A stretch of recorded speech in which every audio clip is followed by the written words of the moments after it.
小兔子为了怀上狼宝宝，竟设计下药将狼王迷晕。正当他想要嘿嘿的时候，没想到药效太猛，他自己反倒先嘎了。再次醒来已然换了一个灵魂，在催情草的作用下，稀里糊涂的玷污了狼王。等他回过神后，发现自己居然穿越到兽世大陆，附身到同名同姓的雌兔身上。接收完原主的记忆后，不由得破口大骂：原主是个万人嫌的恶毒雌兽，为了当上狼王的王妃，趁着狼王渡劫虚弱时下药，想要趁虚而入。结果原主身体太弱，受不了催情草，出师未捷身先死。在之后就是青年穿越过来占了便宜。完了，玷污了狼王！要是被他抓住，肯定要被做成麻辣兔头！快跑！为了不被做成麻辣兔头，赶紧穿上裤子变回本体溜之大吉。他走后没多久，狼王也跟着醒来，体内的催情草效力逐渐失效。混蛋，占了本王便宜还想跑，哪有这么容易的事？一股强大的威压笼罩周围，周遭一切动植物纷纷化为冰雕。几名属下看到动静，急忙赶来，一个个面色大变。王，发生了什么事？昨晚有个雌兽来过这里，掘地3尺，把它给我找出来！他堂堂狼王居然被雌兽玷污了，本想让属下找到后就地格杀，但想到昨晚那温香软玉在怀的感觉，狼王突然改变了主意。找到后送来我这里。大家简直不敢相信有雌兽算计了王，触犯了王的逆鳞，王竟然能轻飘飘的放过。到底哪个雌兽这么有能耐？另一边，被狼王惦记的青年跌跌撞撞的跑回了家，刚到山洞口就感觉到体内有熟悉的能量涌动。我的木系异能还有空间，居然也跟着穿越过来了。他试着催动异能，却只感受到微弱的草木气息。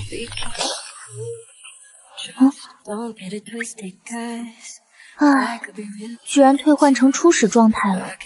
还好这里草木多，慢慢恢复也来得及。肚子突然呱呱叫了起来，青年摸了摸肚子，一整晚折腾，快饿死我了。但家里一穷二白，唯有一小块晾晒的瘦肉。大哥叶荣看到小妹回来，这是昨天舅舅猎杀的野兽肉，一会儿我给妹妹烤熟就可以吃了。原主的爹早没了，两个哥哥一个体弱多病，一个昏迷不醒，全家都靠着他娘一个人支撑。好在舅舅是兔族部落首领，经常接济他们，但无论家里食物多少，娘和哥哥都会让他先吃，对他非常宠爱。但光是这点瘦肉不足以充饥。青年想到回来时看到的那条河流，便提议带大哥去捉鱼兽。这里的兽类称呼鱼类为刺兽，因为全身都是刺，不仅难吃，还容易被扎伤。但鱼兽可是好东西，美味还有营养，而且河边隔着部落很近，去那边弄回一些鱼兽吃很方便。再就是这里的鱼兽普遍都很大，看着河里又大又肥美的鱼，青年眼睛都亮了。叶荣虽然不明白妹妹为何要来捕捉这些刺兽，但只要妹妹开心便好。青年拿起刚做的鱼叉下河捕捉，动作精准，一叉一个准，片刻功夫捉了7、8条大鱼，惊呆了一旁的叶荣。妹妹什么时候这么厉害了？用草绳穿好鱼，提着往回走，一路上收集草木精华，提升木系异能，还幸运地抓住一只壮树的野鸡，捡了几个没人要的鸡蛋，蛋白质不知道是牛肉的多少倍。回去后，青年教叶荣如何处理刺兽，他打算将这些做成鱼肉丸子，方便存放的同时也能送一些给舅舅。想到家里几人身体都很虚弱，又从空间中取出一些调料炖鸡汤。娘亲叶心回到家门口就闻到一股香味，今日的狩猎碰到了厉害的野兽，虽然人完好无损回来，但一点收获都没有，这让叶心一阵自责，又要饿着儿子和闺女了。没想到青年却弄到了食物，看着锅里的几个小鸡蛋，叶心有些诧异。这东西不是生吃吗？虽然不好吃，但肚子饿的时候可以垫肚子。可是看到剥了皮晶莹剔透的蛋，叶心感觉有些颠覆了他的认知。娘，你吃啊。青年说着剥了一个鸡蛋给娘亲，叶心半信半疑，结果吃进嘴里，顿时瞪大了眼睛。这东西原来这么好吃吗？紧接着又品尝了煮好的鱼丸，鲜美的滋味让他一时间忘了吞咽。没想到以往最嫌弃的刺手，弄成丸子煮熟后这么美味。青年让娘亲一会送些过去给舅舅。河里有很多刺兽，可以让舅舅安排人手去捕捉。学会了如何制作鱼丸，今后兔族就不用再挨饿了。青年是知恩图报的人，这段时间多亏了舅舅的接济，才能让他们家度过最困难的时候。这顿饭娘亲和大哥都吃得很开心，青年觉得还是纯天然的食材最美味，脸上不由得露出了笑容。吃着饭的时候，肚子突然有股暖流，他怔了一下，以为是错觉，便没在意。与此同时，正准备闭关修炼的狼王幽鱼猛地睁开眼，他竟然感觉到一股血脉的强烈羁绊，这怎么可能？他唯一碰过的雌兽只有那天晚上的雌兔，一次就怀上了吗？虽觉得可能性不大，但还是命令属下抓紧调查，务必用最快的时间找到那只雌兔。此时青年吃饱喝足，躺在石床上睡觉时，迷迷糊糊中梦到了一只通体雪白的小白狼，眨巴着软萌的眼睛看着他，他的少女心都快要萌化了。第二天早晨，青年跟随采集队一起前往山林，刚进没多长时间，青年就发现了萝卜，他眼睛一亮，果然兽氏原始森林到处都是宝，拿起古刀开始挖土，但这番行为在同族眼里极为怪异。我们进来是为了采集食物的，你跑来这里挖草浪费时间做什么？他们试图让青年明白当下的任务，青年也知道大家都认知有问题，在他们看来这些是草，不是食物，于是挖出一个大萝卜后便给大家解释，这是可以吃的萝卜。众人看到他手中的大果子都惊呆了，地底下居然有果子，一直以来采摘的果子都是长在树上的，从未见过果子长在地底，一下子就颠覆了他们的认知，同时也意识到若地底也有食物，那以后都不需要再去找树上的果子，毕竟这附近的果子都被他们摘完了。去山林深处不仅太远，而且很危险。这个真的是食物吗？一有毒怎么办？青年理解大家谨慎的想法，擦了擦白萝卜上的泥土，用骨刀削去外表的皮，然后直接抱着白萝卜啃了起来，一口嘎嘣脆。不得不说，兽氏的身体真的容易饿，一个萝卜下毒也就是垫垫肚子。大家既震惊又震撼，没想到青年真的敢吃这未知食物。你竟然愿意用性命来尝试，若这真的是食物，你为我们部落又增添了一种新的食物，部落所有人都要感激你。青年被他们神圣的眼神看得有些不好意思，他来自末世，当然知道这是萝卜可以吃，没有他们想的那么伟大。之后在青年的指挥下，采集队每人都挖了一筐的萝卜，又摘了一些山楂。青年看到山楂就想吃冰糖葫芦，可惜这里没有糖，要弄到蜂蜜也不容易。这里的丰兽蛰人很厉害，没人愿意去惹那些丰兽。在大家采摘山楂的时候，青年四处转一转，找到了尚未成熟的板栗树，他的木系异能刚好可以用来催熟，部落离这里不远，回头可以单独过来用异能催熟。暂时先不动，他还不想那么早暴露异能，顺手用骨刀拨动草丛，地上的一株植物引起了他的注意，竟然是野菜中的荠菜。若是有面粉的话，就可以包荠菜饺子，口感相当独特。青年正挖着荠菜的时候，似感觉到有什么不对劲，好像有人在窥探一样。可等他观察四周，却没什么异样。殊不知，在他看不到的一个角落，两个狼族兽人悄悄地向后退去。雪峰和雪雷欲哭无泪，为他们主子难过。他们英俊潇洒的王，竟然被那个恶毒的万人嫌刺兔算计了。王，您放心，我们发现他的时候，他已经穷到只能吃草了，用不了多久就会饿死，也算是为大王报仇了。话音刚落，就被幽雨带着杀气的眼神看着，吓得两人不敢再说一句话。王这是怒了，是他们说错了什么话？幽雨收回警告视线，继续低头看着手中整理的信息。叶青言，原来是叫这个名字。嘴角不由得露出一抹微笑，想起那天晚上涟漪的场景，以及那蠢蠢欲动的血脉气息，幽雨缓缓起身走出山洞，不知道自己被盯上的青年依旧在开心地挖着荠菜，一旁的采集队也学着他挖。挖完了荠菜，青年又发现了好吃的菌菇。青言，这个真的不能吃，有毒，要人命的。之前我们有族人吃过，当场就没命了。之后这个就被下令禁止采摘。大家疯狂地劝说青言，同时也觉得手里的荠菜有些烫手。那个白萝卜是他们看着青言吃的，这个荠菜有没有毒就不知道了。青言看着大家关心的神色，心里泛起一丝暖意，耐心给他们解释。那种灰色的菌菇没有毒，能吃；那种色彩艳丽的有毒，不能吃。他详细的教大家分辨哪些有毒，哪些没毒。见大家依旧犹豫，青言便让他们可以看晚上他吃后的效果。大家觉得有点愧疚，不应该让青言拿性命去试探食物，可他们劝说了，青言不听，让他们现在吃，他们也不敢。所以大家只能眼睁睁的看着他又挖了很多的蘑菇。晚上吃饭时，叶星和叶荣抢着先吃蘑菇和荠菜，他们想着如果有毒也能先发现，别让青言中毒。青言看着他们如此，心里很感动。娘，大哥，别抢了，我早就尝过了，没有问题的。两人都有些不好意思，相信归相信，但还是太在乎青言，生怕他出事。待到他们喝了几口后，瞬间被鲜美的蘑菇汤征服，吃进肚子里都觉得暖融融的，好吃，真好吃。他们顾不得说话，一个劲的猛吃。看着娘和大哥吃饱饭开心的样子，青言脸上也露出了笑容。他喜欢这种一家人在一起的温馨感。兽氏大陆的食物并不少，只是大家认知匮乏。以后等自己开始种植食物，养殖一些鸡鸭，这种情况就能有所改善。晚上待兔族部落众人睡了后，叶青言悄悄起身，幻化兔身，快速来到白天的那处林子，找到那几棵栗子树，用木系异能将其催熟，再用长长的杆子去敲打成熟的板栗。只是这样速度有些慢，再加上刚用完异能体力透支，坚持了一会就气喘吁吁。要是能有一阵风全吹下来就好了。青言小声嘀咕了一句，继续拍打。就在这时，一阵强风突然吹过，树上的那些板栗全都掉落下来，关键是还精准地避开了它。叶青言眼睛一亮，不是吧？真的都吹下来了。他兴奋地捡起板栗往空间里放，可是捡着捡着似乎感觉哪里不对劲，缓缓抬头，然后就看到不远处沐浴在月光下的美男子，只是看一眼都让人惊艳的心口仿佛呼吸不过来。叶青言都愣住了，以为出现了幻觉，待仔细看清那清俊绝美的容颜时，被他刻意遗忘的记忆一下子涌上来了。这不是那晚的那个狼王幽雨吗？天啊，这人不会找上来要找他算账，或者撕了他吧？也许隔着有些远，叶青言看不清他的眉眼神色，也不知道他身上是不是带着杀意。叶青言想解释什么，可张了张嘴说不出话来，本能驱使让他赶紧变成了本体兔身，嗖的一下逃了。叶青言几乎拿出了所有力气跑得飞快，一溜烟回了家。带回到家后，他确定没人追过来，才缓缓松了口气。叶青言躺在石床上翻来覆去的睡不着，他根本摸不清幽雨是什么意思。而另一边，幽雨默默地看着青年离开方向。刚刚青年变化本体的时候，他清晰地感受到了子嗣血脉的气息，可以确定叶青言的确怀了他的孩子。幽雨意识到这一点后，嘴角流露一丝宠溺的笑意。小兔子喜欢这些东西吗？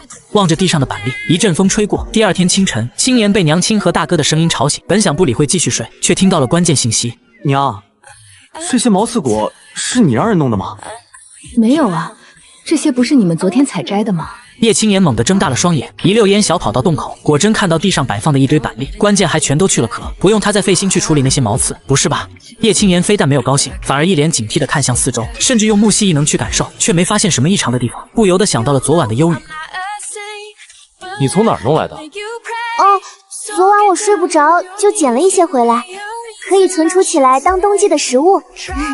以后想要什么跟娘说，千万不要一个人去山里。青年随口答应，反正他也不打算出去了，指不定那个狼王幽雨还在那等着，动一个手指头就能摁死他。据说他现在是9阶实力，没人能够跟他抗衡。接下来几天，他都猫在家里不出门，以防再次碰到幽雨，实在是他挺心虚的。虽说下药的是前身，但跟幽雨发生关系的是他。这几天时间，娘和大哥每天都能带回很多食物，青年也变着花样做好吃的，这也让他发现了一些异常。他好像食量在不断增加，虽然已经在努力克制，但家里的大部分食物还是被他给吃了。本来这些食物都是娘要用盐腌制过冬的，结果被他吃得一干二净。娘和大哥不仅没生气，反而一脸欣慰地看着他，似乎是在说能吃是福。青年想了想，自己在家这么坐吃山空也不好，而且这几天也没什么异样，估计那天遇到幽雨是个意外，他也该出去转一转了，多找一些食物准备过冬。第二天便跟随采摘队一同出发。与之前不同，这一次大家都将青年当主心骨，他说什么能吃就采摘什么，丝毫没有犹豫。一路上采摘了很多蘑菇和木耳。在大家忙碌的时候，青年四处转一转，这一转还真让他发现了好东西，居然是红薯。青年眼睛一亮，有了红薯就可以制糖，还可以制作红薯淀粉。青年想着脑海里的那些食物，挖红薯也很快，他装了很多在空间里，之后喊大家过来。他心想着回头让大家也多留点红薯做种子，明年开春就可以在部落附近开辟块田地种植。不过山上这一大片红薯地也足够部落众人吃了。一听叶青年的声音，大家赶忙朝着声音跑过来。此时大家背篓里都装了不少木耳，当大家看到红薯都一愣。青年，你太厉害了，又在地下挖到食物了吗？这个跟萝卜一样大，但看着有些不一样。也能跟萝卜那样直接吃吗？大家用期待的眼神看着他，看着青年挖这些，想必应该是食物。若这也是能吃的，那简直就太好了。大家此时既兴奋又激动。这几天多亏了青年，让部落里搜集到了足够的过冬食物，这些叫红薯，比萝卜好吃，回去拿来蒸或者烤都可以。闻言，众人纷纷开始挖了起来，很快就装满了一个个背篓。这次采摘队可以说是大获丰收，虽然背了重重的一背篓，却一个个嘴里哼着歌，脚步轻快。回去的路上，众人闲聊最近发生的事。青年得知猫族有天才实力突破，整个猫族都在为其准备充足的食物，导致兔族能够狩猎到的猎物寥寥无几。青年闻言则满脸疑惑，整个兔族都没能狩猎到多少食物，而他娘亲和舅舅每天都能弄到很多野兽，不仅足够一家子吃，还有剩余用来腌制。甚至听娘亲说，那些野兽像是自己送上门来的一样，这就有点不对劲了。青年想到那天一早醒来院子里的板栗，似乎意识到什么，浑身一颤，不会的，怎么可能是他？那家伙不报复他就好了，绝不可能会出手帮他家人。突然一道声音传入耳中，青年手一比划，大家立马噤声，纷纷化为本体藏入附近的洞穴。过了一会，两只猫族雄兽经过这里，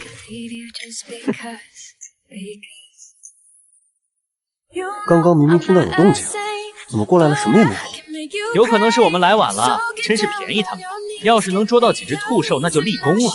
无所谓，反正我们族勇士已经在围剿兔族手里，到时候整个兔族还不是任由我们拿捏。大伙闻言脸色一沉，首领此事很危险，他们需要快点回去通风报信。青年眼神中透露一丝疯狂，当即强行吞噬周围灵气，提升实力，以极快的速度瞬身至一个猫兽身后，手中古刀迅速将其斩杀。死的猫兽瞪大眼睛，不敢置信，自己居然就这样被杀了。另一个猫兽震惊中反应过来，朝着青年扑杀过去。青年刚刚强行提升实力，导致身体不适，但也顾不了那么多。熟悉他的人都知道，他是最护短的，想动他的亲人，那就去死吧。这时叶荣等人也纷纷出来帮忙，但实力差距太多，这么多人联手也不过拖延一下猫兽的进攻。猫兽因为被缠住，没法杀叶青年，让他得到喘息的机会。眼看同伴们为了保护他，一个个重伤倒地，青年咬咬牙，再次凝聚全部力量，找准时机一招刺中，强大的4阶猫兽缓缓倒地。众人一脸震撼地看着青年，不敢相信眼前发生的一切。一个雌兔居然杀了2个强大的4阶猫兽。青年脚步踉跄后退，扶着大树忍耐身体的不适，肚子不知为何一直在痛，好似有什么东西在里边乱踢。情况危急，青年让大家回去搬救兵，他则迅速幻化本体朝另一个方向跑去。娘亲每天都和舅舅一起狩猎，现在应该也被猫族一同围剿。青年的速度极快，眨眼间就不见踪影，大伙即使想阻拦也来不及，只好按照他说的回去通知部落。青年靠着气息感应，很快便赶到娘亲和舅舅所在地。此时他们并肩作战，被6个猫族勇士围攻，眼看娘亲就要支撑不住，青年顾不得别的，直接冲入圈子护着娘亲，极快的吞噬异能横扫包围圈，却也让身体严重超出负荷，一下子吐了好几口血。最重要是这肚子一直在疼，让他无法专心使用异能。与此同时，在青年肚子剧烈疼痛和吐血的一瞬间，正在闭关的狼王幽雨猛地睁开双眼，凌空而起，所过之处冰霜笼罩，谁敢动我的女人？他感受到了血脉羁绊气息的变化，也感受到他正在面临危险。幽雨不得不出关，即使现在出关对他修为有极大的影响，他也必须要做。就如同一阵风一样，仅仅片刻功夫便出现在青年面前，轻轻抱住青年摇摇欲坠的身体，同时衣袖一挥，6个猫兽如同风筝一样倒飞而出，一个个吐血衰落。看着面前突然出现的银发男子，竟然是狼王幽雨，吓得他们浑身发抖。还不等他们跪地求饶，一阵风吹过，一个个身体都炸开成齑粉。舅舅邪山都以为要交代在这里了，没想到还有峰回路转。望着眼前的狼王幽雨，手脚一时间不知该往往哪里放。娘亲叶心也懵了，她的女儿竟被狼王抱着，可她不敢动也不敢问。狼王的气势太强，让他们心惊胆战。叶青言头晕肚子疼，直到倒在一个沁凉的怀抱里，闻到一股熟悉好闻的味道，整个人恍惚了一下。还没等他回过神，一股温暖且神异的力量涌入身体，疼痛的身体才感觉舒服许多。青言缓缓睁开了双眼，狼王忧郁吓得他浑身一激灵，忧郁示意他不要乱动，不断将自己的力量灌入青岩体内，为他修复身体，同时也抚平胎儿的躁动。青岩一动不动地看着忧郁，还真别说，近距离一看，他就像是9天狄仙落凡尘，精美的如诗如画。但紧接着那一晚发生的事情再次涌现，羞得他恨不得找个地洞钻进去。忧郁看他好多了，便戏谑道：“小兔子，这回不跑了？”刚刚谢谢你。要不是忧郁，自己和娘亲以及舅舅肯定在劫难逃。你怀了我的子嗣，保护你、照顾你是我的职责。啊！你说我怀了你的子嗣，就那晚一次就怀了？之前肚子有异常，他也没往哪方面想过，如今想来早有提示。那晚梦到的小白狼就是最好的证明，难怪他一使用异能肚子就痛。青岩一下子惊喜起来，看着肚子有些激动和高兴。忧郁一直观察他的神色，瞬间就明白他也喜欢这个子嗣，宠溺地揉了揉他的头发，感谢他为自己孕育子嗣。接下来他会好好照顾他。当青岩被狼王忧郁抱回部落后，消息快速传遍整个兔族部落，而且狼王还帮忙解决了想偷袭部落的猫兽。这回狼王在他们部落，大家战战兢兢的同时又有些发懵，很多兔兽去夜山那边打探情况。大家别担心了，反正以后我们部落很安全，不会有任何事情。笑话，就青岩怀了狼王子嗣这一点，就没有受感动兔族部落。山洞里，青岩坐在石床上，看着坐在床边的忧郁，感觉自己这个山洞太过简陋，他那一身贵气实在不适合这样的地方，让他待在这里都感觉委屈他了。身体还有哪里不舒服吗？没有，这会好多了。他能感觉到吃了忧郁给的灵丹，身体恢复了很多，也没反噬的疼痛感，就是有些虚弱。当然，这是他强行吞噬周围植物力量的反噬，正常来说会昏迷昏睡过去，此时只是虚弱，已经很好了。而且他还给他灌输了很多力量，那些力量对兽来说都很宝贵，他却轻易的输入到他身体里。他看着清冷，实则很温柔，尤其他眼神中带着关切的神色。青岩都有些猜不透忧郁的心思，努力找话题说，却不知道说什么。那天晚上我其实不是故意的。说完这句话，青岩都恨不能咬掉自己的舌头。这种话说出来谁会信？那崔青花明明就是他下的，虽然是前身，但他正好穿越过来，那就是他了。为什么要逃？没逃。说这句话，青岩都感觉心虚。忧郁仔细看着他的神色，怕我？青岩被盯得心里有点发慌。你是狼王，我只是一个低阶的兔族，却因为崔晴花跟你那样，就我觉得你会不高兴。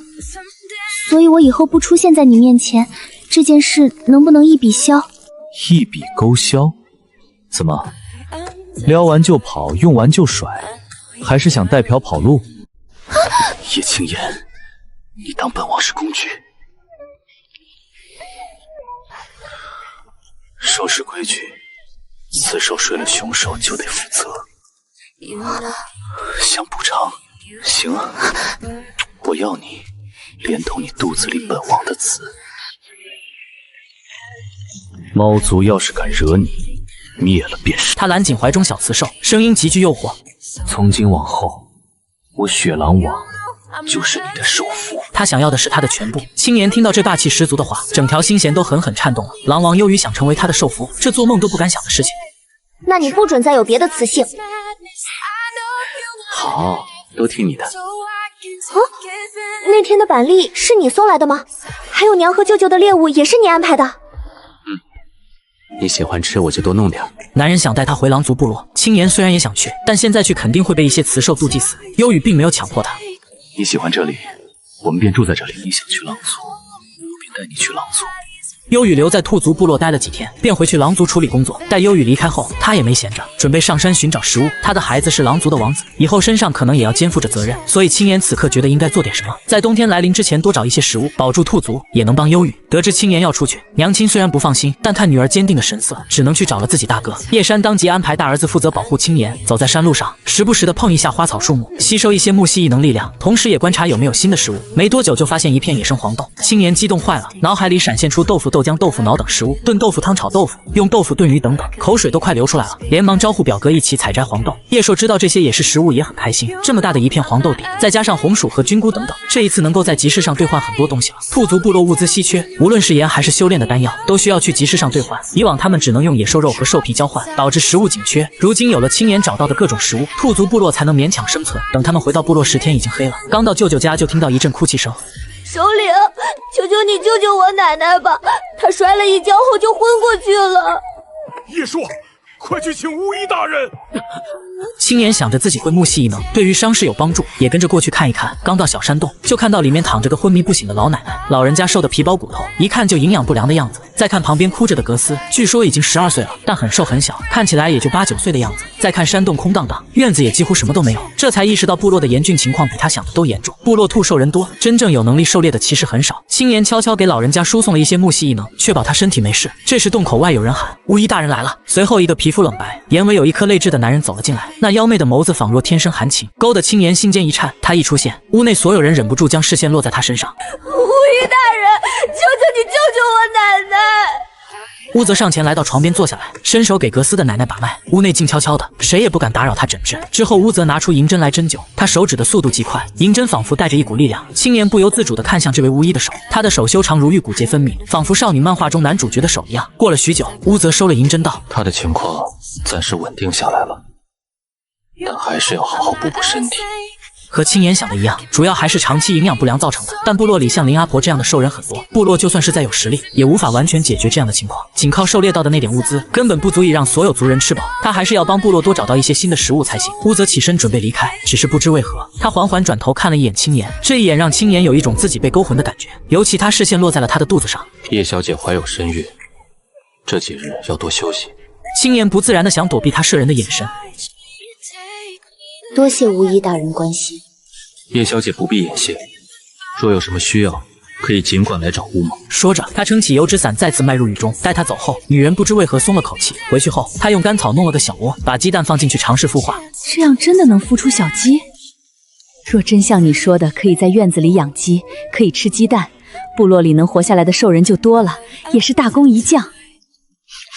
不过是一些草的种子，看起来好像不能吃。娘亲，你明天就知道了。第二天，青年找来表哥帮忙打造石磨，很快2个石磨就被打造出来。早晨的时候，黄豆已经泡好，这回就可以直接磨了。倒进去一些，开始转动石磨磨黄豆。下面出黄豆汁的地方放了干净的木桶，不一会，黄豆的香味就散发出来。闻着这股香味，青年脸上都露出了笑容。食物最原始的香味就是好闻。叶硕和叶蓉简直都惊呆了，2个人愣愣地看着，震惊的好一会才回神。原来妹妹说的制作食物是这样制作。叶硕之前怎么想都想象不出来那黄豆如何变成食物，原来是这样变成食物。当青年将豆浆煮好后，2人喝了一口，眼珠子都瞪大了。好好喝，好香。紧接着青年又弄了一些鸡蛋饼，留了一些后，用木盘装了几个去看林阿婆。只是让他没想到的是，乌泽也在林阿婆家。这一刻，青年都有一种转身回去的冲动，提着篮子的手指都僵了僵。叶小姐来了。她的声音沙哑轻柔，让人分辨不出她的情绪。既然乌泽看到了，他也不能装作没来这里。原来是巫医大人，失敬。叶小姐随意便好，无需如此拘束。格斯不懂刚刚的暗涛汹涌，仰头看着青年，露出崇拜的神色。叶姐姐，你快进来！多亏了叶姐姐，她跟着部落里的哥哥姐姐挖了很多萝卜和蘑菇，不用饿肚子了。青年让格斯拿来一个碗，然后将竹筒里的豆浆倒出来，香味瞬间飘散。还有，这是用鸡蛋和豆汁做的饼，你和你外婆吃。看着瘦瘦小小的格斯，青年心中也不是滋味。可这就是部落现状。青年跟格斯说话的时候，总觉得有一道视线落在他身上，他能感觉到那是乌泽。乌泽看着青年，精致绝艳的脸上多了一丝动容。极少有雌兽对小兽人有如此耐心，他身上有着发自内心的温柔。雌兽温柔，乌泽本不相信。格斯看着手里的食物，想要分出一些给乌泽，感谢他帮助了奶奶，但又迟疑的看了一眼女人，毕竟这些食物是他带来的。青年想早点离开，乌泽在这里让他心跳个不停，但他又不想伤害小孩幼小的心灵，于是硬着头皮端了一碗给乌泽。乌泽伸手接过，不经意间2人的指尖碰到一起，青年仿佛被电着一样，手指快速缩了一下。好在乌泽已经接过了碗，他喝豆浆的时候动作都慢条斯理，极为优雅，这让青年越加好奇他的身世。这样的人怎么会来低等兔族部落当巫医？乌泽喝了豆浆，神色一动。叶小姐做的豆浆很不错，若是部落人多喝这样的豆浆，对身体有益。豆浆确实对人体有益，而且还很有营养。叶小姐怀着身孕，需要的食物也会很多。不过，叶小姐也要小心。小心什么？他仰头看着他，对上他此时的眼神。叶小姐大概不知道雪狼王的情况，整个兽界大陆也只有你有如此孕育力，能为狼王诞下子嗣，而且还是纯血统雪狼，并且天赋非凡。测试时大多时候很有用，但拥有神韵能力的话，测试时可测不出来。叶小姐，你说，若是有人知道这些会如何做？就是狼王也会有敌人。待青年回神的时候，乌泽已经消失在了原地。所以他肚子里的孩子是一只小雪狼吗？他本以为是个兔狼兽呢，想到睡梦里梦到的小雪狼那么软萌可爱，青年心都要化掉了。无论如何，他都要变强保护好他的孩子。他要加速提升异能力，只是乌泽为何要告诉他提醒他这些？他这么好心的吗？青年持怀疑态度告别格斯回家后，把昨天找到的苎麻拿出，这些可以用来制作麻线，然后再做成麻布。兔族部落是低级部落，所有兽人穿的都是兽皮衣服，而在中区皇城穿的却都是锦缎华服。低级部落的兽人根本买不起，尤其是他们兔族还没解决温饱，自然不能拿食物换取那样的衣服。但青年可以教大家制作麻袋和麻布衣，让部落慢慢发展起来，而且可以拿去集市兑换需要的物品。接下来几天，青年带着族人采黄豆、挖红薯、收集苎麻制作麻布。就在众人忙碌着的时候，这天下午，幽雨再次来到兔族，一见到叶青年，眼里压着的思念全绷不住了。他冲过去把人搂进怀里，手小心地绕开他的肚子，越抱越紧，闻着叶青年身上香香的味道，他空落落的心一下子满了。想我没？叶青年趴在他胸口闻着熟悉的冷香，突然发现自己是真惦记这人了，乖乖点头。想。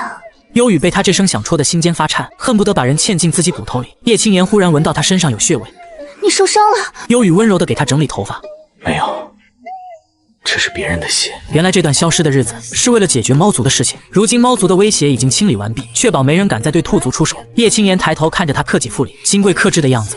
幽雨，你哪怕什么都不做，就有很多雌兽为你着迷吧。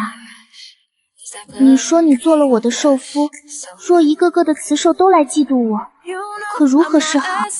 你跟我回雪狼族，我们举办节气大典，祭祀宣告天下，谁敢伤害你，便是雪狼族的仇人，不死不休。叶青年都被这番话给惊住了，本来他就是开玩笑想问问幽雨，别，不用，这样就挺好。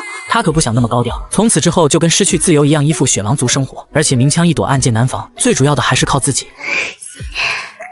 不过还是要谢谢你，青言，我要的不是谢谢。这个做感谢呢？青言，不够，我们回山洞，好吗？青年知道一旦进了山洞会发生什么，先吃晚饭后再说。晚饭做了许多幽雨从未见过的美食，让他一阵怀疑人生。青年也发现这世界的食物种类太匮乏了，连他这几天找来的食物前身都没见过。中区皇城最繁华的地方都没有这些，他要把各类美食都搬到这世界。北区的物资最丰富。叶青年笑着自信满满的说，我还会做各种中区皇城都没有的美食。那些兽人嫌弃我们北区贫瘠，我们就把北区打造成最繁华热闹的地方，让他们羡慕我们。北区是兽人鄙视链最底端，但因为幽雨实力强大，没人敢轻易来犯。叶青年看着幽雨，觉得他自带光芒，神圣美好。我会变着花样给你做好吃的。他擅长做美食，也喜欢研究新菜式。幽雨看着他明媚的笑容，心里暖暖的。这些事不用你来做，有什么需要让我来。我不觉得辛苦，做美食很开心。你是我的兽夫，我也想对你好，想为北区做点事。你这么好，真想藏起来。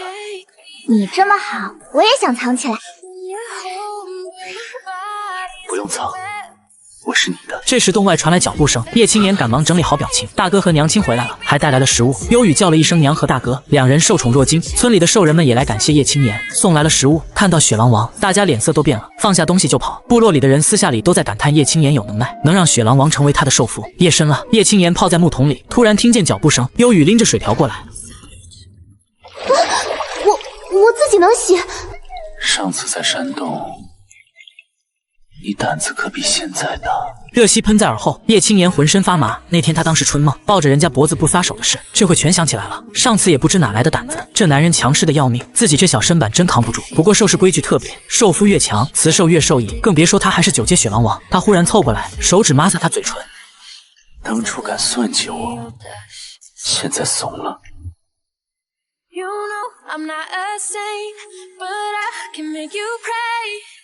折腾到天亮，他连手指头都动不了。他惊觉异能升级了，空间里凭空多出母地，正美着呢。抬头就看到乌泽，乌泽瞥他一眼就皱眉。小姑娘满面春色，脖梗红痕都遮不住，明显被自家兽夫宠得没边了。他的目光落在叶青年身上，眼中暗流涌动，带着危险又蛊惑的气息。叶青年察觉到这种感觉，脸色一变。他觉得乌泽诡异神秘，来历不明，与他接触过的兽人完全不同。幽雨这时也从洞中走出，看到乌泽一愣，他没想到兔族的巫医竟是如此绝色男子，身上贵气浑然天成。乌泽身上萦绕的一股浅淡气息，让他想到传说中早被灭族的一个种族。乌泽的实力深不可测，可能已超越9阶，进入传说中的脱凡境。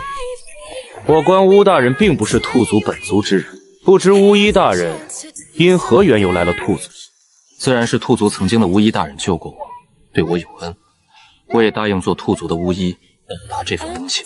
我不会做伤害兔族部落的事情，尤其是雪狼王的妻主叶小姐。幽雨知道乌泽没有说谎，乌泽身上清贵气质让他明白他不屑说谎，于是拿出上品紫灵石作为诊费，乌泽却拒绝了。这些太贵重了，恕乌某不能收。幽雨又拿出一些药材，这是带叶青言送的。乌泽知道这是幽雨的领地意识，最后收下了。待乌泽走后，叶青言一脸好奇：你觉得乌泽有问题吗？他让我想到了传说中的一个种族，那是兽食大陆最强盛的一个种族。他们天生容颜绝美，实力强大，只是传说在100多年前，那个种族早已经覆灭，无一人存活。雪狼族有古籍图画记载过这个种族兽人的一些特质，他身上的气息让我想到了那个种族——魅妖族。没想到兽界大陆还有妖类，我以为只有兽人和魔兽。魅烧族是兽食大陆最古老的种族，擅长祭祀、占卜、巫术和医术。他们上知天文，下知地理，祭祀能通神灵，曾被称为半神。兽人们都信仰他们，很多兽人去求学，但魅烧族只教医术。如今各部落的巫医医术都来自他们，但只是皮毛。魅烧族覆灭后，很多医术失传了。他们体质特殊，子嗣稀少，会用测试时挑选生育力强的雌兽，但继承人只能是男性。关于他们族内的秘密，没人知道。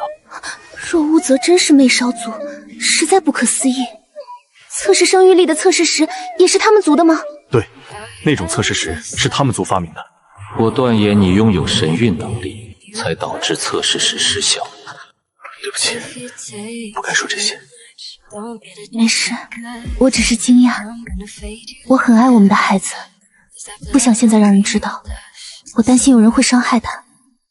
至少在生下雪狼崽之前要保密。叶青言想到乌泽提醒的话，他虽然无所畏惧，但现在有了孩子更要谨慎。他的木系异能如今在滋养身体，梦里看到的可爱小雪狼简直让他母爱泛滥，而且他感觉到小雪狼天生带有他的木系异能，还带有血族的冰雪系能力，这让他很惊讶。兽食大陆的兽崽会有双系异能吗？很少会有这种情况，就算有也是个例。我有冰雪系力量，不是水系异能。冰雪融化是水，但水系异能能操控所有水，无论孩子有没有异能，都是我们雪狼族的下一任族长。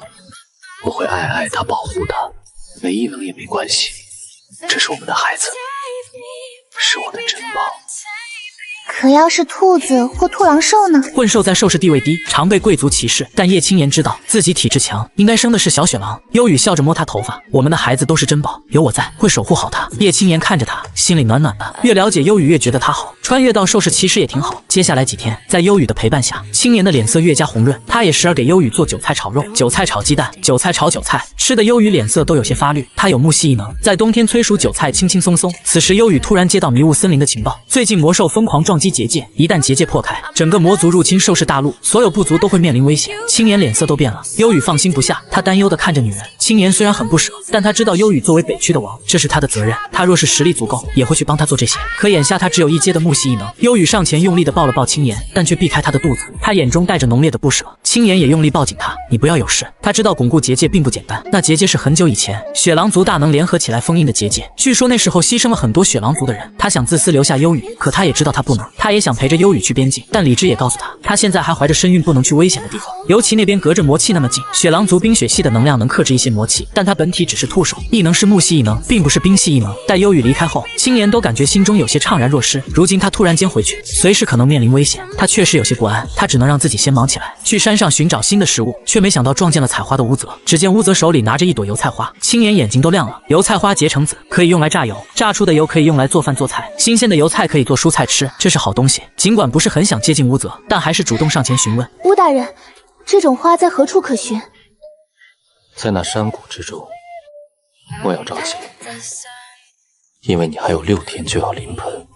青年露出惊喜又不可思议的神色，他连时间都知道得如此精准了，这让他不得不相信之前幽雨说的话。魅妖一族吗？若真的是，那他的话一定是真的。所以青年觉得这几天他要多准备一些孩子需要的东西。多谢。无论如何，他还是要谢谢他。告别乌泽后便回家准备。6天后的晚上，天空突然间电闪雷鸣，还下了大雨。青年听着雷声睡不着，突然间感觉到肚子有异常，还没等他做准备，不一会就生了一个小雪狼，很顺利。小雪狼身上散发出一股纯净的蓝色光芒，直接冲天而起，带起惊天动地的感觉。这一晚上，兽氏大陆陆所有兽人都看到了这样的天象，让兽氏大陆各方势力震动。纯血兽，天生灵体。与此同时，一群蒙面黑衣兽人悄无声息进入兔族部落，前进的方向赫然是青岩所在的山洞。可还不等他们进去，一道身影撑着一把黑伞拦在路中间，那竟然是乌泽。叶青岩刚生完孩子，木系异能也到了孩子身上，看着院子中的动静，自然看到了乌泽。怀中的小雪狼仿佛沉睡着，身体周围涌动着一股蓝色光芒。看着他的双系异能，木系异能和冰系异能都从1阶一下子变成3阶，然后小雪狼化形成人。叶青岩都愣住了。此时某处高山上，正在修炼的一位闭关老者突然间睁开眼睛，震撼地看着远处的蓝色光芒出现了。他旁边的一个年轻兽人不解道：“师傅，这是怎么回事？传说中天生灵体的纯血兽人诞生了，太不可思议了！很久很久以前，魅妖族没有覆灭的时候，他们族的大祭司占卜过，说天生灵体出现之后，意味着有承接天命的兽人出现，会拯救我们兽氏大陆，兽氏格局也会重组，将会迎来繁荣盛世。外面厮杀不断。”叶青岩抱着怀中的孩子看着外面，他能看到乌泽跟这些黑衣杀手厮杀，时间长了，他身上都沾了血迹。他其实不太明白，他为何要救他，要帮他，一直到解决了那些杀手。乌泽转头缓缓走过来：“别怕，我在。”叶青岩听着这句话，不知为何，他心弦被狠狠拨动了。那个孩子化形了，他怎么没哭？他没事，很好，在如今兽氏大陆天赋等级最高，只是他是天生灵体，容易被各方势力甚至魔兽觊觎，需要先保护好他。此地不宜久留，要赶紧离开这里。兔族部落没事吧？他们是冲着你们来的，只要你离开，兔族部落不会有事。说着，空气中突然间刮来强劲的大风，一股黑暗魔气的气息出现。乌泽神色一变，来不及了。他划破自己的手指，以血在空中画了一些东西，然后徒手仿佛撕开了一个虚空结界一样。噗！乌泽不受控制地吐出一口血来。乌泽，你怎么样了？我没事，走，先进去。进去里面后，叶青岩的眼前是鸟语花香的一片草地，有木屋花草，瀑布泉水，仿佛世外桃源一样。这里是哪里？是曾经我族的一处住处，我搬到了虚空秘境里，先待在这里，待他身上的气息能遮掩了再出去。乌泽，你醒醒，你醒醒！他只能先把孩子放在木屋床上，然后将乌泽搬进屋内，在床上躺下。他给乌泽把脉，才发现他身体情况极为严重，这可怎么办？就在这时候，一个奶轻轻的声音响起：“娘！”叶青岩全身一震，低头一看，就看到坐起来的宝宝，他正睁着卡姿兰漂亮的大眼睛看着他。宝宝！叶青岩激动坏了，宝宝伸出手来。娘，我没有那么脆弱，你可以随便抱。娘，你不用担心，这个叔叔虽然受了很重的伤，但我可以救他。你能救他？真的吗？娘，是真的，叔叔救了我和娘，我能救他。可你还这么小，怎么救他呢？娘，你帮我过去。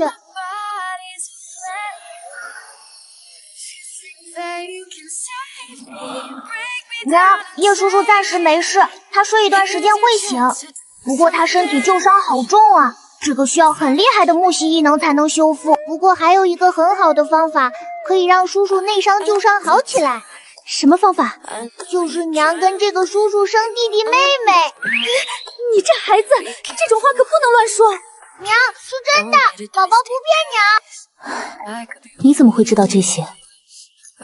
脑海里就有。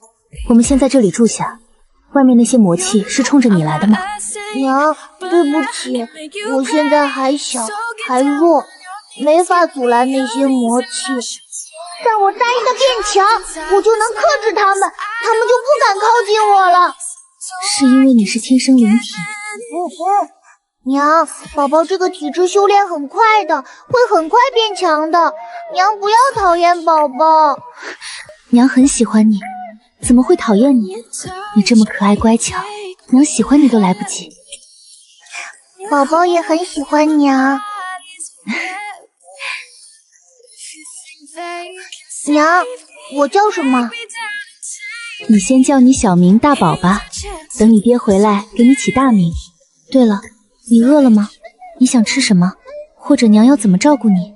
吃娘做的饭饭，娘烤的鱼肉好吃。原来梦里那些都是真的，娘这就给你做。还好它有空间，空间里之前放了不少食材，这回倒是派上了作用。好在这个木屋里有锅碗瓢盆、柴火等东西。叶青言用意念扫了一下空间，却发现空间一下子多了一条小溪。他怀疑自己看错了，可仔细用意念再次扫了一下，发现真的是一条小溪。这条小溪溪水看着跟外面不一样，泛着一道道光泽。叶青言悄悄从空间里舀了一些水出来，喝了一口，只觉得甘甜无比，喝进肚子里还很舒服，感觉虚弱的身体都恢复了一点力量。他舀了一勺给大宝喝，大宝喝了一口，开心的笑起来。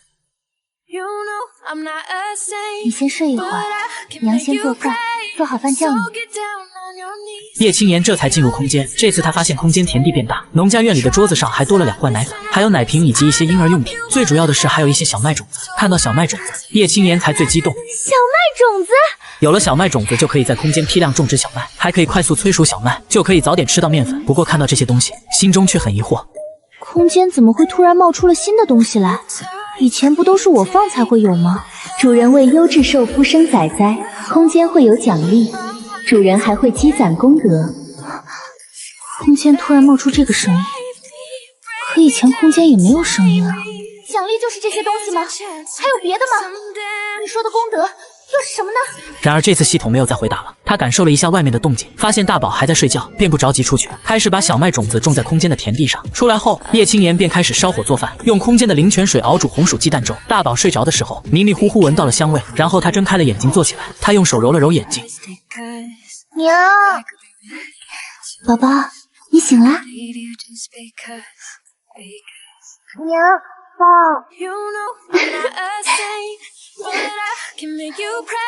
娘放我下来，我自己能走。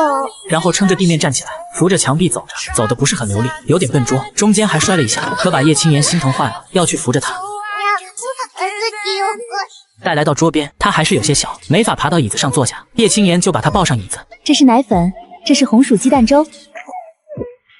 娘，这个粥好好喝啊！娘做的饭最好吃，娘是世界上最好的娘。你这孩子嘴这么甜，长大了还不知道吸引多少雌兽喜欢。喜欢吃，娘再给你做各种好吃的。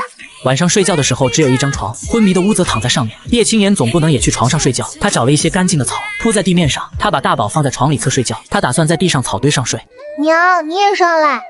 你在床上睡就行，娘在地上。为什么娘不上床睡？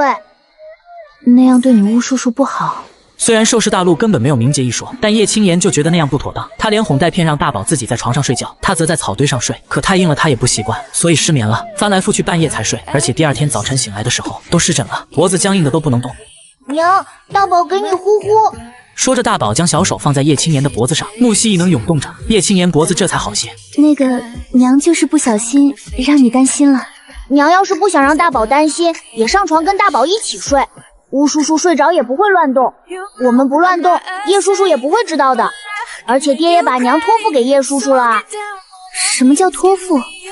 就是4天前娘晚上睡觉，爹回来看娘了。我听到爹跟娘说，若是他封印结界回不来，就让叶叔叔做娘的第2寿父，照顾娘啊。你是说你爹这几天晚上回来过？可我不知道。因为娘睡着了呀，自然不知道。爹自言自语跟娘说了很多话。爹说结界那边情况严重，他不一定能回来，给娘输动了一些力量，还跟我说等我出来好好照顾娘。爹说他一定会回来，娘要是再睡不好，也是大宝没用，没照顾好娘。你这孩子简直成精了，怪不得你醒来也不找你爹，也不问什么，原来你什么都懂。因为我能感觉到爹爹还活着，不过爹有事情不能来，有叶叔叔在，能保护娘。娘，晚上大宝想和娘一起在床上，大宝想让娘陪着大宝。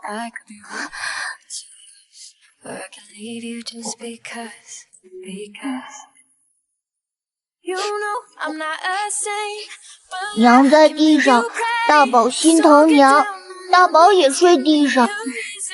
那行吧，晚上让你叶叔叔躺最里面，你在中间，娘在最外面，这样应该就不影响。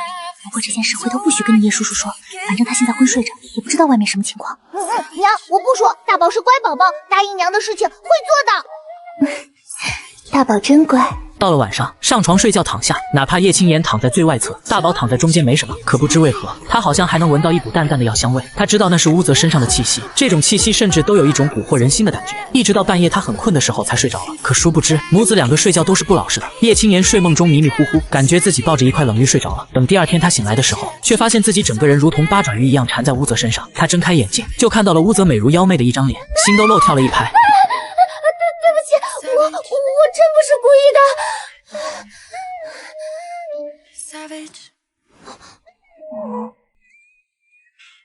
那个娘睡着了，什么都不知道。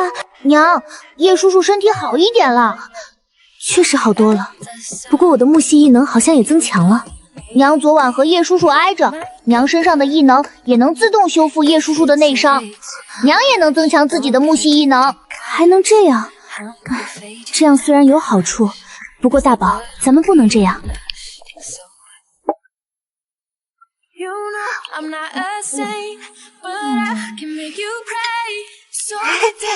吃过早饭后，叶青言便抱着大宝出门了。他们进了林子，然后让大宝用木系异能砍了一棵很粗的树木。拥有木系异能就跟刀削一样，可以把树的木头砍成想要的样子。叶青言费力地制作了一张木床，然后找了石头让大宝帮忙把石头消磨一下，做成小的石磨。木床搬到木屋，小石磨搬到空间里面，这样催熟空间的小麦可以磨成面粉。待他们往附近山林里面走去的时候，却发现了很多的药材，仿佛是被人种植在上面。娘，药材，很多药材。叶青言看到这么多药材也很激动。娘，还有这几样药材熬药，可以巩固身体。好，娘用这些药材熬药。不过咱们用了你叶叔叔的药材，回头咱们还是要报答他的。就这样，连续几天的时间，母子两个也已经把木屋附近逛遍了。知道这附近药材多，也没有野兽，也就河里有一些鱼。为了让大宝吃饭营养均衡一些，叶青言抓了鱼熬鱼汤给大宝喝。当然，每天他也会用灵泉水熬药给乌泽喝。晚上两个人吃饱饭后，叶青言熬了药来到床边，照常喂给乌泽喝。乌大人，也不知道你什么时候能醒来，这些药对你身体有好处，能修复你的旧伤。这几天给你把脉，感觉你身体好多了。今天我们在河里抓了2条鱼，做了鱼肉汤喝，还采摘了一些药材。今天刚发现这里的山林里有甘蔗，那简直太好了，甘蔗可以制糖。你还是老样子。可就在他一边喂药一边汇报的时候，乌泽缓缓睁开了眼睛。叶小姐，叶青言看到他醒了，手中的药碗都没拿稳，一下子掉在了地上。那个，你醒了？我刚刚只是在给你喂药。我知道。你知道？多谢叶小姐救我。你也救了我和大宝，而且你是因为我们陷入沉睡。说来，应该是我感激你。这本也是我答应优兄的事情。幽雨。乌泽将一块玉简拿了出来，他手指一动，玉简上的一道投影便显露了出来。这是4天前那天的场景。雪狼王深夜造访，可有什么事？这一次迷雾森林的结界情况严重，魔气和魔兽涌出，我必须带着雪狼族众人加固结界，守护北关。只是要亏欠阿言，他生孩子的那天，我也许无法守在他身边。若有危险，我请求乌大人能施以援手。传说中高贵冷漠的雪狼王，也有如此求人的时候。只要他和孩子安全，就算是求人又算得了什么？乌大人，可以提你的要求和条件，也算我欠你一个人情。你该知道，我们这样的实力，只有作为兽父才会保护雌兽，才会尽所能护着。我知道阿言那么好，不会只有一个兽父，因为北区只有你有强大的实力可以护他安危。魅瑶族的殿下，传言魅瑶族的殿下一诺千金，从不食言。不愧是雪狼王，瞒不住你。既瞒不住你，你应该也能猜到我为何来这里。目标一开始就是他，不是目标。我为他而来，不会伤害他一丝一毫，不需要什么条件。我想做的事情，只要你不阻拦便可。只要为阿芷好，只要他同意，我自然尊重他的任何决定。叶小姐看的这些都是真实投影，给你看这些也只是告诉叶小姐，我从一开始来兔族做巫医，就是在等叶小姐。况且如今叶小姐抱了我已是叶小姐的人了，自然要告诉叶小姐这些。我想做叶小姐的兽夫。兽夫？你知道我抱了你？我虽昏睡，但知道外界的动静。如此，我做你的第2兽夫，可好？叶小姐若是不想负责也没关系，我就当什么都没发生过。我依然会照顾保护叶小姐和孩子，也会帮着大宝遮掩灵体体质，只要我能做的都会去做。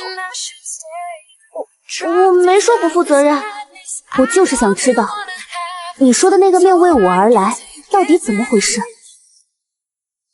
还有你是魅萧族的人，我听说魅萧族被覆灭了。不过你要是不方便回答，可以不回答。叶无泽眼尾轻挑，你知道的，我都会告诉你。100多年前，正是叶无泽300岁的成年礼，谁知仪式还没开始，族里就出了叛徒，破坏结界，引狼入室。叶无泽本想出去拼命，奈何敌方实力实在太超纲，直接把叶无泽打倒在血泊里。危急关头，叶无泽父亲以血迹占卜出了一线生机，将重伤的叶无泽封印在法器中。100年后，去北区长华陵山谷的兔族做巫医，等待一位能拯救全族的雌兽。就这样，叶无泽被兔族的巫医捡回来，一直苦熬到前段时间青岩的出现。叶青岩敏锐地抓住了盲点。等等，兔族雌兽那么多，你怎么就精准锁定我了？因为纯血魅兽之间有感应，那场浩劫后，我是仅存的纯血了。而更重要的是，只有你能为我生下纯血子嗣，从而继承祖上强大的传承之力，否则魅叔族就真的要绝后了。至于我现在，因为当年的重伤，实力也就只剩下个1、2成。虽然我肩负重任，但也绝不想强迫你做任何不愿意的事。听到这里，叶青岩总算弄明白核心诉求，合着就是来找他生孩子的。就在他心情复杂之际，脑海里的空间系统再次响起，叮，发现优质雄兽人叶无泽，只要与他诞下纯血子嗣，即可提升实力，延长寿命，还能顺手积攒功德点哦。叶青岩嘴角狠狠一抽，功德和实力确实是他目前为了保护自己和孩子最急需的本钱。行了，别一副生怕委屈了我的样子，没有强迫，这孩子可以生。此话一出，叶无泽先是一愣，随即眼底爆发出难以置信的狂喜。谢谢你，从此以后我会用性命来守护你。大可不必。叶青岩翻了个白眼，立刻给他灌输现代安全观。任何时候都是你的安危最重要，安全第一，懂不懂？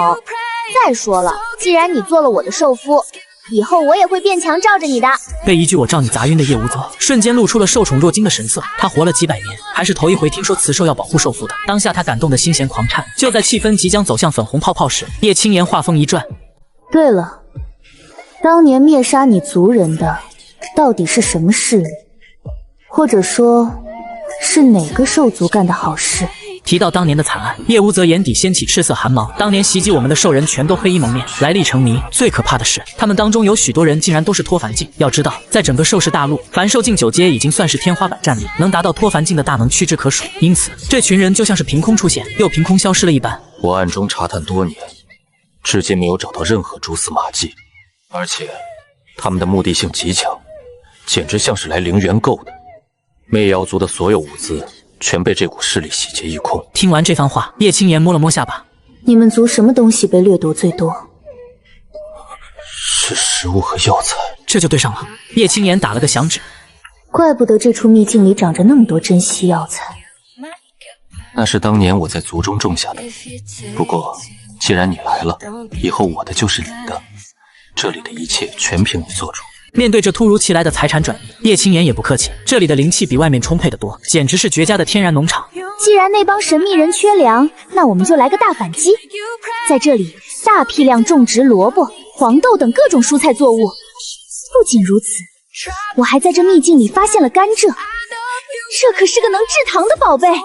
在你们兽界，甜味只有昂贵的蜂蜜，普通人根本吃不起。要是我把这甘蔗熬成糖，再加上我刚用小麦磨出面粉做出的麦芽糖，那绝对能垄断市场。到时候用糖赚取大把金币，咱们快速发展势力就不成问题了。看着叶青岩眉飞色舞描绘未来的模样，叶无则不知为何，原本千疮百孔的心底竟生出了一丝明晃晃的希望。看你刚醒，肯定饿了，心情不好的时候，唯有美食不可辜负。今天就让你见识见下什么叫馄饨。你先去把药喝了，洗漱一番。厨房种地交给我来搞定就行。叶无则本想帮忙，但一听馄饨这个闻所未闻的词，自知去了也是帮倒忙，只得心中一暖，乖乖听从安排。叶青岩转身一头扎进厨房，结果刚挽起袖子，跟进来的大宝就冷不丁的丢下了一颗惊雷。娘亲，你马上就要跟叶叔叔生弟弟妹妹了吗？叶青言差点被自己的口水呛死。娘亲虽然答应了，但也得先跟你叶叔叔培养感情，走过场啊，哪能一上来就直接拉登生孩子的？听到这话，大宝似懂非懂地点了点头。反正大宝喜欢弟弟妹妹，大宝会把好东西都分给他们的。叶青言揉了揉大宝的脑袋，赶紧转移话题，一边用灵泉水和面切白菜吊肉馅，一边给大宝讲起了寓言故事。面团在他灵活的手里翻飞，行云流水的包成了一个个圆润可爱的小馄饨。就在这时，洗漱完毕的叶无则恰好踏入厨房。当他的目光落在见所未见的馄饨时，瞳孔猛地一缩，心中瞬间掀起了惊涛骇浪。恍惚间，他仿佛被拉回了曾经的魅妖族祭祀祠堂。当年大祭司在占卜时曾画下过几个无人能解的图案，而此时此刻，那些神秘图案竟然具象化成了叶青言案板上的面团。吧嗒一声，叶青言手一抖，差点把手里水灵灵的馄饨捏成死面疙瘩。他震惊地看向自家仔仔，好家伙，这小鬼头变脸比翻书还快，居然无师自通，把叶叔叔直接升级成了叶爹爹。反观叶无则，原本紧绷的神色瞬间如春风化雨般柔和下来。他快步走上前，眼底满是掩不住的欢喜。哎，大宝真乖。作为纯血灵体血狼兽，这孩子不仅自带双系异能，还拥有先祖传承，聪明的简直要逆天。叶无则对这一声爹爹那是相当受用。大宝敏锐地察觉到了叶无则身体的虚弱。叶爹爹，娘亲在包馄饨哦，只要吃了娘亲做的食物，你的身体就会变好的。谢谢大宝。叶无则温柔地摸了摸他的头，大宝别怕，虽然你是极品灵体，但等叶爹爹身体稍微恢复一些，就会用秘法帮你把灵体气息封印起来，到时候咱们一家人出去，绝不会被坏人发现。安抚好大宝后，叶无则这才将目光转向叶青言。洗漱过后的他褪去了先前的狼狈，那种惊心动魄的明艳感简直扑面而来。叶青言赶紧移开视线，干咳了一声掩饰尴尬。你收拾好了，先坐会儿吧，馄饨马上就能下锅了。这种食物叫馄饨。叶无则的声音透着一丝异样的凝重，他顺手拿起旁边的羽毛笔，在木板上飞快地画下了3个形状。当年在族中，大祭司占卜时画下的就是这3种图案。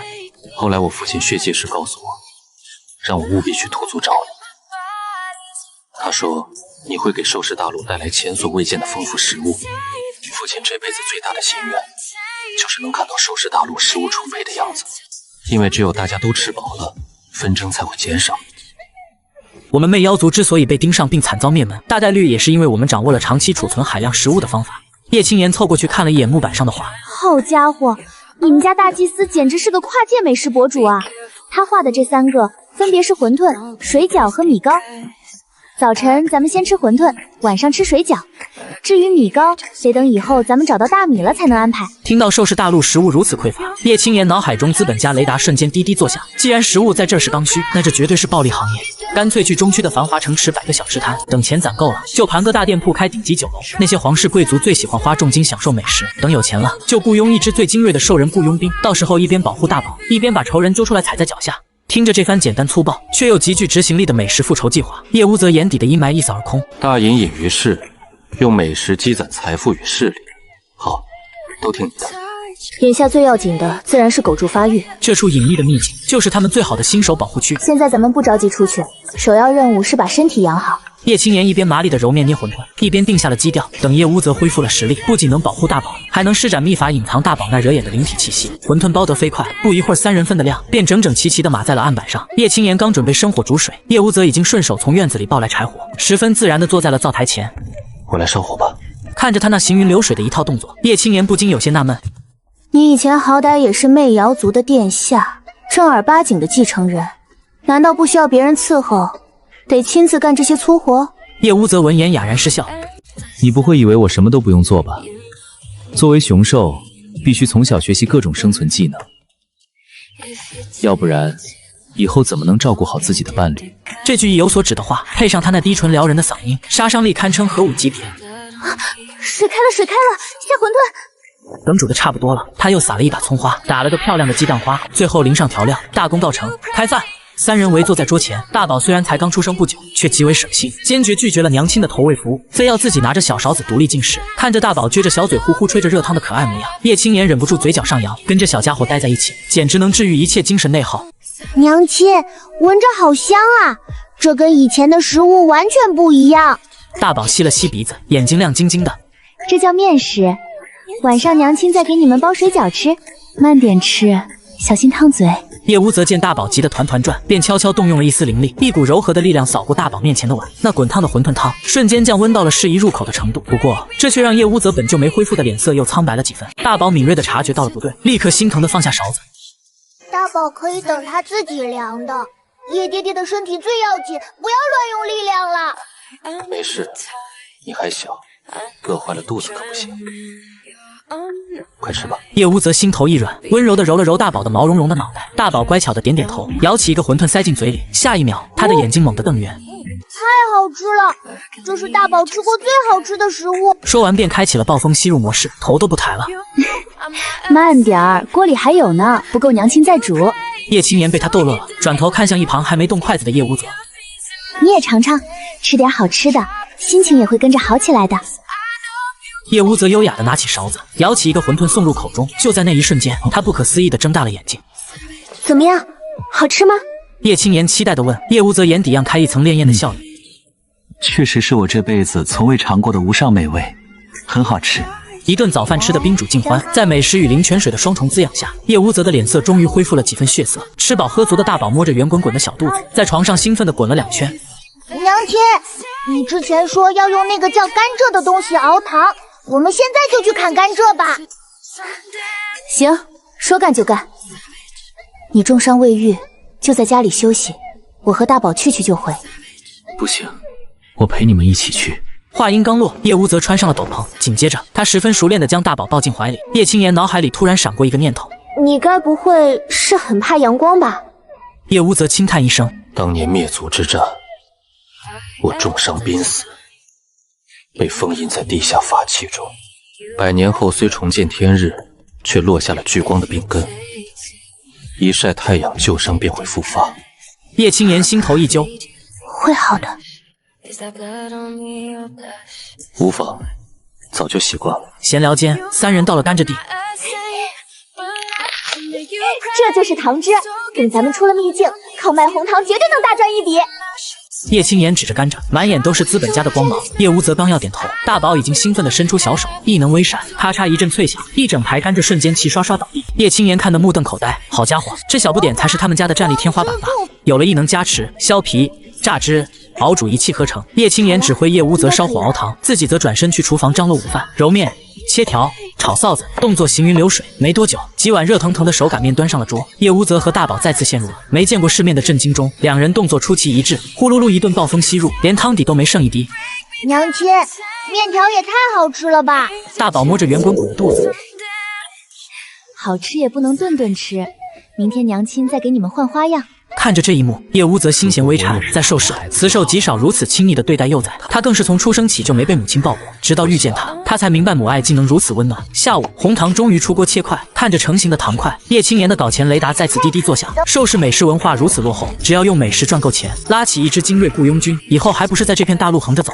他灵光一闪，对了，秘境里有山楂，也就是你们说的红果子吗？秘境深处有很多，需要的话我带你去。太好了，有了红果子，咱们就能做糖葫芦。叶青言兴奋一拍大腿，这玩意成本低利润高，连铺面都不用租，扛个草垛子边走边卖，绝对是爆款零嘴。主意不错，不过集市上的低级兽人连饭都吃不饱，估计舍不得拿物资换零嘴。等咱们去了中区城池的繁华街道，专门卖给那些不差钱的贵族兽人，这糖葫芦绝对能大赚一笔。等出去了，咱们先去集市踩踩点，再去城池考察考察。我还从来没去城池看过呢。说者无心，听者有意。叶无则眼眸微沉，原主曾是中区皇城贵族，怎么可能从未去过？结合他近日脱胎换骨的变化和层出不穷的美食，一个大胆的猜测攫住了他的心脏。他不是原来的叶青言，这让他瞬间升起一股前所未有的恐慌，生怕他随时会像来时一样凭空消失。怎么了？脸色突然这么白？叶青言关切道：无妨，只要在你身边就不会累。两人抱着大宝来到残破的果林，看着大片被当年暴徒砍死的枯树，叶青言暗下决心，以后定要用木犀异能和灵泉水让他们枯木逢春。眼下他只挑着完好的山楂摘了满满一篮，准备回去做糖葫芦。回到木屋，叶青言麻利地包了水饺，做了糖葫芦。晚饭后，三人坐在院子里乘凉。为了打破安静，叶青言给大宝讲起了七仙女与董永的故事。谁知这仙女下凡报恩后飞回天庭的情节，精准踩中了叶无则的雷区，让他周身的气压肉眼可见地低了下去。大宝听得睡着了，叶青言将他安置回床，再回到院子时，只觉气氛莫名焦灼。他刚准备找借口开溜，叶无则却一眼看穿了他的退意。既然讲道理留不住，那就只能不择手段了。你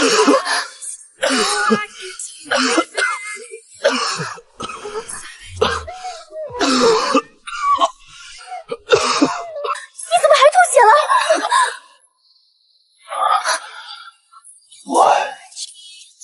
是不知为何，只要有叶小姐在身边陪着，我这心腹便觉得没那么